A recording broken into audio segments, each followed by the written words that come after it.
Some artists say online challenges are motivating. They help you to get unstuck and to make some real progress. Others say they're toxic, pushing people towards exhaustion and burnout. I've recently been getting messages from both sides after I posted a challenge on Instagram, so I want to talk about it here.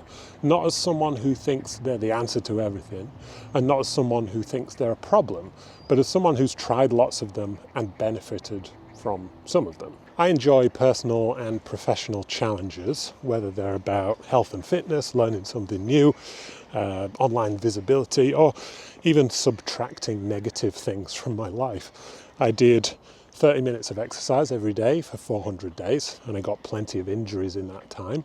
I read a book a week for a year. Can't remember most of what I read, to be honest.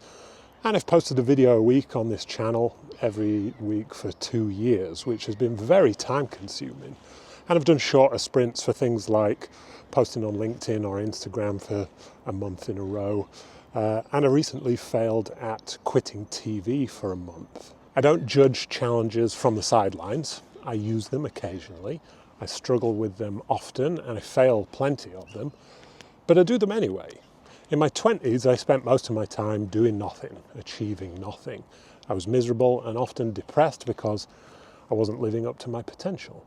In my 30s, I became a director of a company, I wrote a book, I started a YouTube channel, and I've learned a lot of new skills. I've done things I never thought I could do because I pushed myself. So I know firsthand what challenging yourself can do for your growth, but I also recognize that other people's lives are way more complicated than mine, and there's a cost to pushing yourself too hard, and that's what this video is about.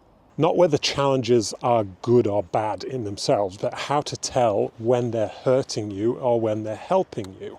If you've ever felt guilty about keeping up with other people online or being pressured to stay consistent when you're running on empty, this video is for you.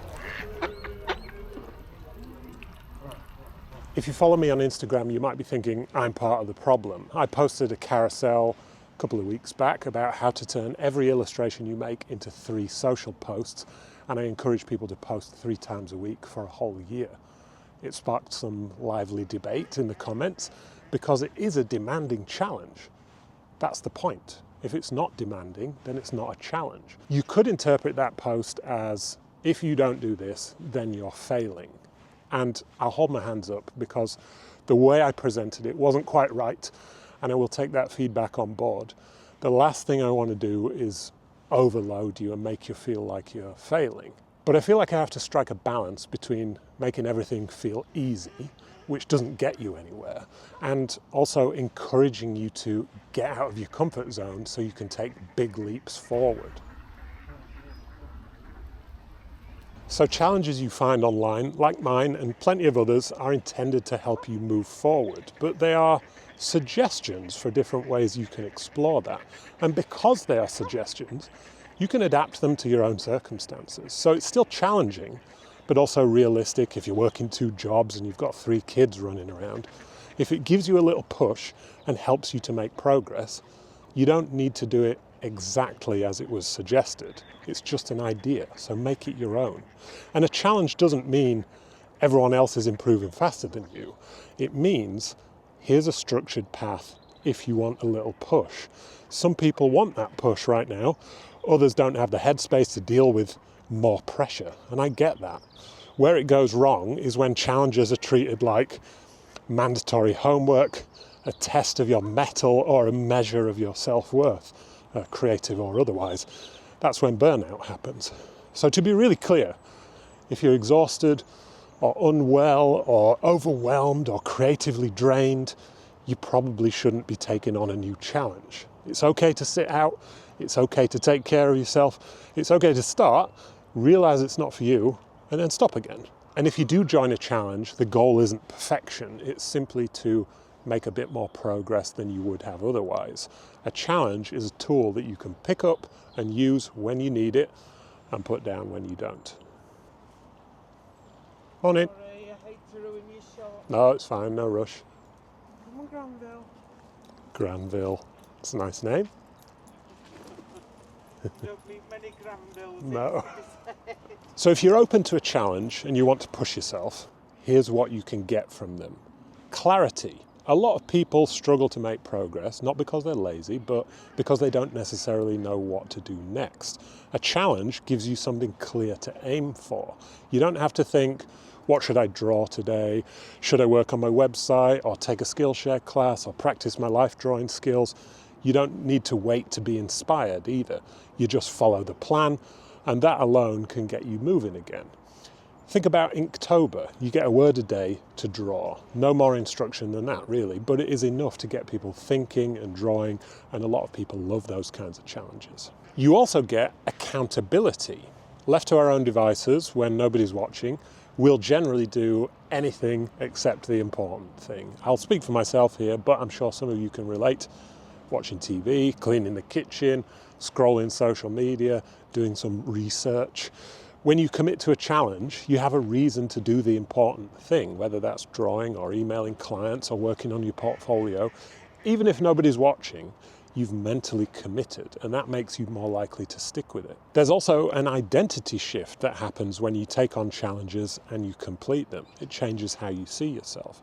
It's hard to think about myself as someone who could write a book, but it's done, it's written and published. I have proof. 2 years of hard work, and that feels great. If you sit down to create every day for a month, even imperfectly, you stop seeing yourself as someone trying to be an illustrator, and you start seeing yourself as someone who is an illustrator. There's the proof. You've done it, and you're giving it 100%. And when challenges go really right, you end up with more work in your portfolio, more confidence in your abilities, new skills, a consistent routine, more visibility online, and sometimes real work opportunities. You come away with the proof that you can do hard things. If you aim to take on a 12-month challenge, but you only make it to 4 months, that is still incredible progress that you might not have made if you hadn't tried the challenge at all. And it's important to say this, challenges work because they're hard, not because they're easy.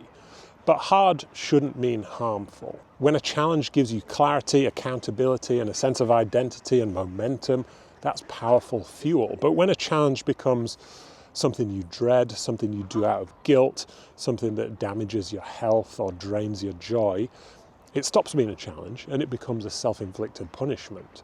And the whole point of creative challenges is to lift you up, not break you down. So the way to think about challenges is not, did I complete every single day perfectly?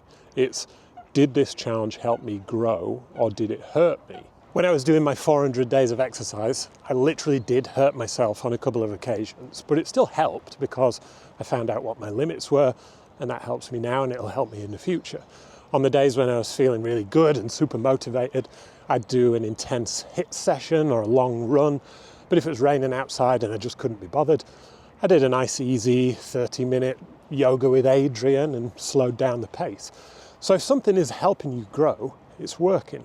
Even if you miss days, fall behind, or adapt it to suit your life. A good challenge should add something to your life. Momentum, clarity, energy, focus. And a bad challenge takes something away. Joy, health, sleep, self-worth. And here's an easy way to tell the difference. A challenge is helping you when you feel more motivated after doing it, even if you were tired before. You feel proud of yourself, even when the result isn't perfect. You're excited to see progress build up over time. And you feel more connected to your creativity and your goals. And you start to want to show up instead of forcing yourself to do it. In other words, it stretches you, but it doesn't break you. A challenge is hurting you when you feel guilty every time you miss a day. You push yourself even when you're sick or feeling burned out. You lose the joy in the creative work that you used to love, and you're doing it to avoid feeling like a failure, not because you actually want to. Here's a simple rule of thumb. If a challenge improves your life overall, keep going. If a challenge makes your life worse, stop. No shame, no apology needed. Yeah, I mean, that all sounds fine and basic, right? But you don't need permission to rest, and you don't need to earn a break. Rest is part of the creative process, not the opposite of it. If it's hurting you, then the challenge isn't the problem, the pressure is. And that's where we need to talk about burnout and boundaries and rest. I don't know if I've consciously felt burned out, but it is quite possible that I left my old job because I was burned out. I don't think it announces itself. Most of the time it creeps up pretty quietly and you don't realise until it's too late. You start avoiding important tasks like your daily art practice, for example. You feel guilty for not doing enough. Everything feels heavier than it should, and you're tired, but you're also anxious and wired, and you lose the joy for whatever you're doing, and you just start feeling a bit numb. Burnout isn't a failure of self-discipline and grit. It's a depletion of your resources, and that can happen over months and years. When you push yourself without resting, or you hustle without any recovery, and you're trying to prove yourself instead of taking care of yourself, even things you love start to feel like chores. So let's talk about how to stop that from happening while still letting challenges be a positive force in your life. Set some boundaries. A healthy boundary sounds like, I'll do this challenge, but only 3 days a week. Or I'll follow the theme, but in a smaller, more manageable format. Or I'll try it for a couple of weeks, but if I don't enjoy it, I'll stop. That's not quitting. That's you taking ownership of your energy. Challenges should serve you, not run your life. Rest is obviously also very important. A lot of artists feel guilty for resting, especially freelancers, and especially when everyone online seems to be producing endlessly.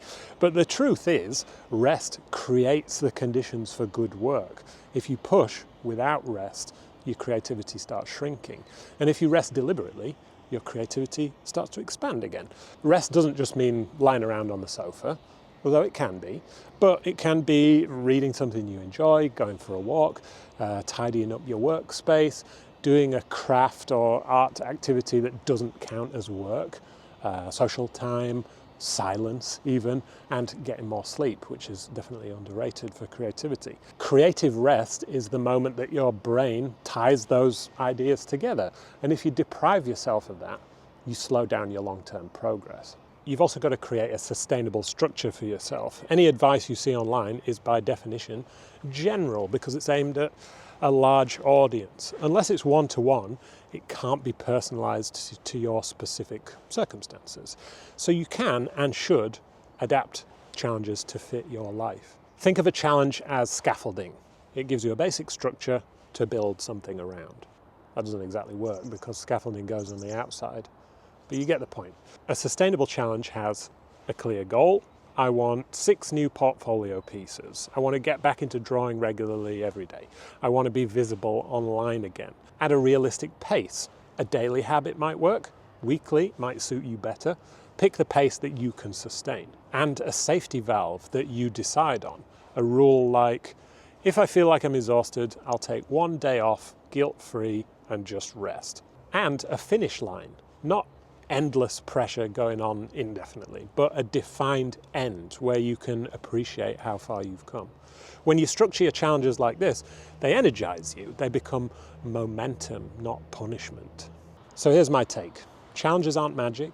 They won't fix your career. They definitely won't eliminate self-doubt, and they're not going to fix the state of the industry overnight, but they can give you a sense of direction and some momentum, and they can give you proof that you are capable of more than what you thought you were. And that's why I talk about them. Not because I want you to grind yourself into dust, and not because I want you to compare yourself to strangers online, and not because I think you need to be productive every second of every day. I talk about challenges because I've seen what they've done for me, and I want to share that. They help me build my confidence, discipline, resilience, things I never had in my 20s, things that completely changed my life and my career. And if a challenge can even help one artist feel a little bit less stuck, then I think it's worth offering some suggestions. But you stay in charge, you decide the pace, you decide where the boundaries are, you decide when to rest, and you decide when to stop. A challenge is just a tool, and you choose how you use it. And if you ever feel like you're behind or overwhelmed or like you're failing, you're not. You're human and you're doing your best in a tough industry. And I am too. And that is more than enough. We're approaching a new year where a lot of people decide to double down and try extra hard for January. I love that new year energy. Just make sure to leave yourself enough for the rest of the year. I'd love to hear how challenges, personal or professional, have changed your life, for better or worse, I suppose. And I'll see you next time.